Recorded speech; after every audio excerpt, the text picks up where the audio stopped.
Hi friends, in the previous video we had just left one topic that was very important. This was something called factor controlling temperature distribution. Okay, so we're beginning our discussion from here only. There are plenty number of factors which control the temperature distribution over the globe. Okay, the first one is the latitude. As we know that the places which are existing on the earth, they have a temperature variation because of the latitudinal differences. Somewhere there is proximity to the equator which have extremely high temperature. Okay, so those places actually are having equatorial low pressure areas which have a very high temperature because of the vertical rays of the sun. Okay, and some places which are very near to the Tropic of Cancer and Capricorn, they are having less temperature intensity. The intensity of the temperature or the rise in the temperature is less because of the presence of slanting rays of the sun over those places. So we can say that the latitude differences on the globe are responsible for a change in the variation in the temperature around the world. Okay. So the next one is the altitude. Altitude, as we all know, that is something which is related to height, and as we had discussed in the previous videos too, that as we move up, the temperature starts to decrease, and as we come to the surface of the earth, temperature starts to increase. This is a basic phenomena. The decrease in the temperature because of increase in the altitude is mainly because of the low atmospheric pressure existence at higher altitudes. That's why we feel a cooling kind of atmosphere and less heat as we move on the top of mountains or hills or any other places which are located at a high altitude than the surface of earth. So this is a common phenomena which we might have observed, and this is also a factor responsible for variation of temperature. Okay, so the third one is the distance from the sea. Distance from the sea is something which is creating a concept of land breeze and sea breeze. First of all, let me just elaborate you what are land breeze and sea breeze phenomena. See, during the day, the temperature of the sun is hot and the insolation received is also very high. Okay, because of the presence of the solar radiation coming from the sun. So the land surface is having a greater capability of absorbing those solar insolation, solar heat, solar radiation, and are more having capability to raise their temperature, or we may say that land is having more potential to get heated because of the solar insolation than the sea. Okay, the sea gets heated in a less speed, with a less speed, but land gets heated faster because of the solar insolation. So when something is getting heated, then a low pressure is being created over its surface, over its air mass. Okay, and when something is getting cool, then a high pressure is being created over its air mass. Okay, so what happens is that the air or the wind, we know that flows from a high pressure to a low pressure area. So what happens that the high pressure being created over the surface of the sea carries the wind towards the land, okay, which is having a low pressure air. Okay, so this change of the wind from high pressure area to the low pressure area creates a sea breeze. Okay, similar is the case with the land breeze during the night or during the evening, when the temperature of the surrounding atmosphere starts to decrease because of the absence of the solar insolation. The land starts cooling faster than the sea. Okay, so when land gets cooling faster, then a high pressure is getting created over its air front. Okay, and when the sea is getting cooled slowly, okay, that means it is having more it is taking more time to cool, to lose the temperature to cool. It's taking more time to cool, okay, then a high pressure is being low pressure is being created over there because of the more temperature than the land. Okay, since the land is being cooled fastly and the sea is being cooled slowly, so sea is at a higher temperature than the land.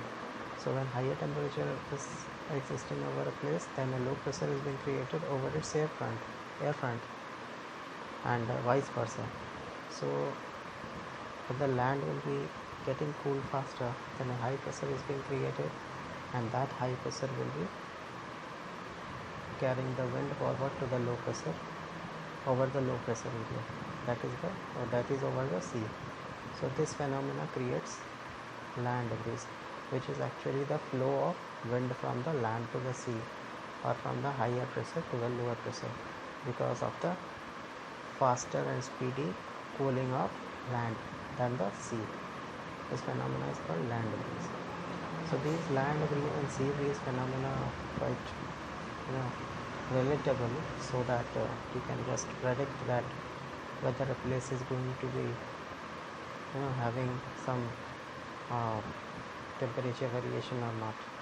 Okay, so those places which are having affinity and which are having close proximity to the seas, they observe this kind of phenomenon. It's not being observed in the plain areas where there doesn't exist any kind of water body, particularly the seas. Okay. Now the air mass and ocean currents. Air mass, actually, like the land and sea breezes, the passage of air masses also affect the temperature. The places which come under the influence of warm air masses experience higher temperature, and the places that come under the influence of colder air masses experience lower temperature. Okay. Similarly, the places located on the coast where the warm ocean current flow record higher temperature than the places located on coast where cold current flows. So what it means that they, similar to the land breeze and sea breeze, air masses also flow and affect the temperature. Okay, the places which come under the influence of warm air masses experience higher temperature. Obviously, those places which would be having an influence of warm air, hot air, would be having an increment in their temperature, average temperature, and the places that come under the influence of cold air masses experience a low temperature. Okay, so the air's property, the property of the air, whether it is warm or whether it is cool, also influence the temperature of a place. Okay, coastal areas where the warm ocean current flow record higher temperature than the places located on the coast where cold current flows. Warm current flows mostly in the coastal areas. Okay, why? Because of the increase in the evaporation level because of increase in temperature. Okay, moisture gets created, and ocean current also gets warmer than the land or any other no, non-water body zone. Now the distribution of temperature globally. Okay, it's similar to that I just illustrated you. Those places which are very near to the equator are receiving heavy temperature increase. Those which are away from the equator are having less temperature rise because of the slanting rays of the sun. Okay, they have a minimal kind of temperature, but those places which are near to the equators, which are receiving vertical sun rays, they are having a very high temperature over there. Okay, so you can just take example of countries like Africa, then African countries. Okay, they are very very close to the equator, so most of them completely have a very high temperature because of the vertical rays of sun. That's why no vegetation occurs. Deserts like Sahara exist over there. So this is a example of the temperature distribution. And one more term is there, isotherm. Iso means common, same. Therm means temperature. So what does isotherm means? Those places in the earth, situated on the surface of earth, which are having a common temperature. Okay, those are actually dots which have been just continued as a line, and those constitutes of the places which are having a common temperature. Okay, those places are called isothermic zones of earth.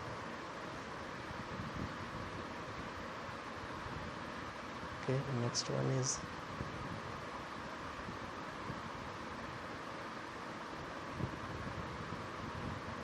this map is something distribution of surface of air temperature in the month of January. This is actually the variation of the temperature throughout the year. Okay, effect of the ocean as well pronounced in it. This one. Inversion of temperature is next topic, which is also important, as we had just explained you right here just before few lectures. From the last 1 or 2 lectures we have been explaining you that as we move up the temperature starts to decrease. Okay, but its reverse is also possible. When we are just trying to reach the surface of earth, the temperature will be increasing, obviously. Okay, because there are plenty number of other non-linearities other than air present on the surface of earth, which heats the temperature, heats the earth's surface. And as we have seen in the sea breeze and land breeze concept, that land is having tendency of getting heated faster than any other kind of land, any other kind of biospheric entity. Okay, so when the temperature increases because of the vertical solar radiation coming onto the surface of earth, the earth has a tendency to absorb more and more heat and gets heated. Okay, and this heated air then moves to the top, to the upper layers, okay, in the troposphere, and it again starts heating the air present over there. So the temperature of the air present in the layer just above the surface of earth would get increased. This may be a phenomena of inversion of temperature. Since we had seen just before that when we rise up, then the temperature falls. That means the air masses are cooler. But right now, because of the solar insolation coming directly onto the surface of earth, the solar insolation heats the body of the surface of the earth, which ultimately heats the upper air masses and fronts. Okay, and those when get heated also hits the troposphere and the atmosphere. So this can be a phenomena of inversion of temperature. This is something being illustrated in this topic. Okay, because of the presence of many number of impurities also this kind of phenomena occur, collected beneath the inversion layer and spread horizontally to the lower strata of the atmosphere. Okay,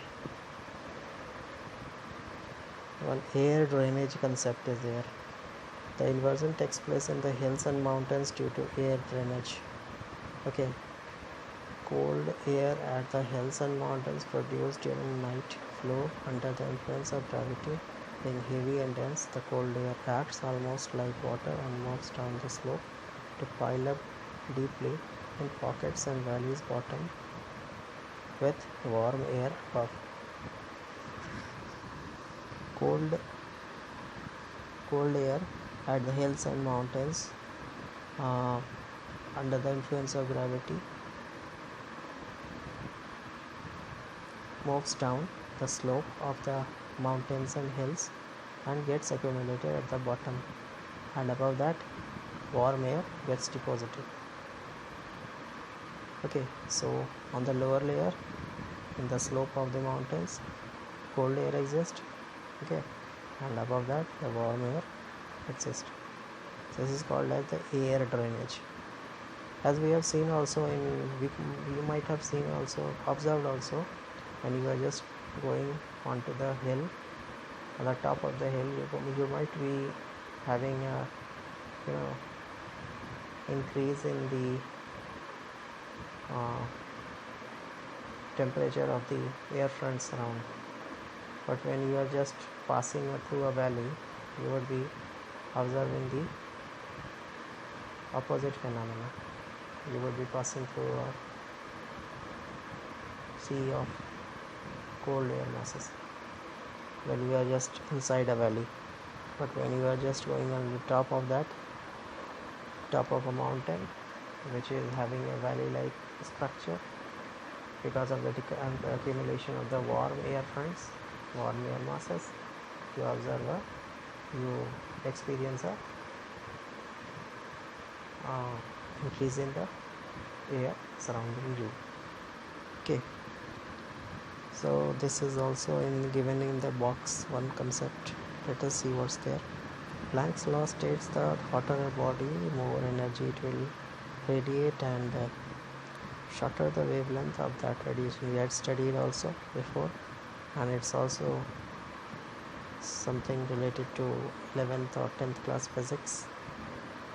Okay, specific heat is a energy needed to raise the temperature of 1 gram of substance by 1 degree centigrade. This is also we had studied in our science and in chemistry and thermodynamics also. So these are actually technical questions, not at all concerned with geography, but even then we should have these concepts in our mind so that we can just be able to visualize the geography in a very proper way. Geography is all about visualization. It's a combination of science as well as the analogy. Analogy is something which is being proven by the scientists, geologists, geophysicists. Okay, they have proven it through experimentation. Okay, and that has been factuated in the books, and it has been further correlated with the science, these thermodynamic concepts, then pressure, air pressure, the atmospheric pressure concept. All these are science, related to science, physics and chemistry and all those. Sometimes biology is also concerned with geography. So a mixture of all these entities make up this beautiful subject.